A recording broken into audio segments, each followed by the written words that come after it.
In just 24 hours, we went from extreme drought conditions to the second wettest August on record. In some areas, that means 12 to 15 inches of rain.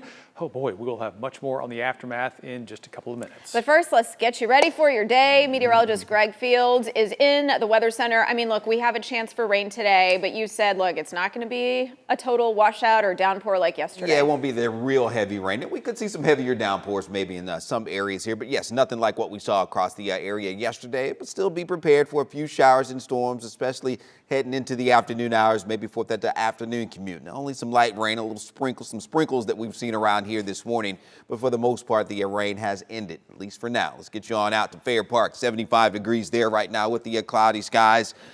Here this morning, some low clouds kind of hanging in there this morning. Again, a little like rain and drizzle, a few sprinkles in some places here. Those lower 70s all around. Anywhere you go across North Texas, Fort Worth, over to Dallas, up along the Red River. Everyone waking up to some lower 70s out there for you here this morning. So here's what it looks like with our timecast. As we head toward midday today, there will be some scattered showers and some embedded thunderstorms around. It increases a little bit, a little later this morning, heading into the afternoon. So this is going to be around lunchtime. We'll have the scattered showers around. That will continue as we head toward 3 o'clock or so here this afternoon.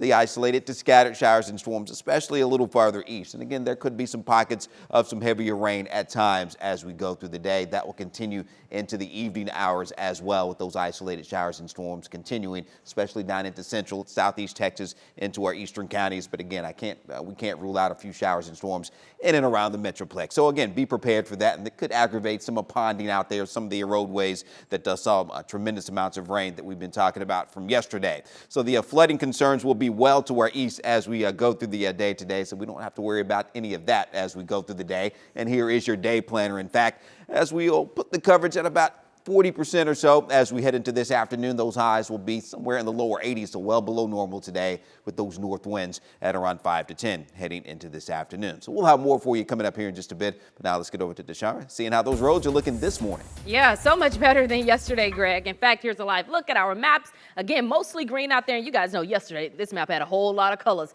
Good morning to you. Happy Tuesday, by the way. We do have a couple issues that are still working across the Metroplex, and I'm still working to get confirmation of some flooding on the roadways. But Duncanville to Arlington, this one just cleared out westbound I-20 right at the Bush Turnpike, so you're not going to have any issues out that way in southern Dallas County. This is the one I'm waiting to get some confirmation on, because I see TxDOT kind of moving the cameras around just a bit. Westbound 183 at 114, all this morning it's been closed off due to flooding. All traffic has been forced to exit at 114. So again, I'm waiting to get some information. I'll let y'all know when I have an update. As far as the high five is concerned, 635, 75, if you're headed up that way, not going to have any issues. Make your way up toward Richardson, Denton, Collin County, getting down into Dallas, Fort Worth. Y'all looking good this morning as well. One incident we just heard about, southbound DNT, Dallas North Tollway, that is, right at Keller Springs. That exit ramp currently closed, so you're going to have to get over into that right lane just before you get to that exit. So just be mindful of that one as you get ready to head out. Again, I'll take a look at that big issue as far as flooding is concerned when you see me again. Mark, over to you. Yeah.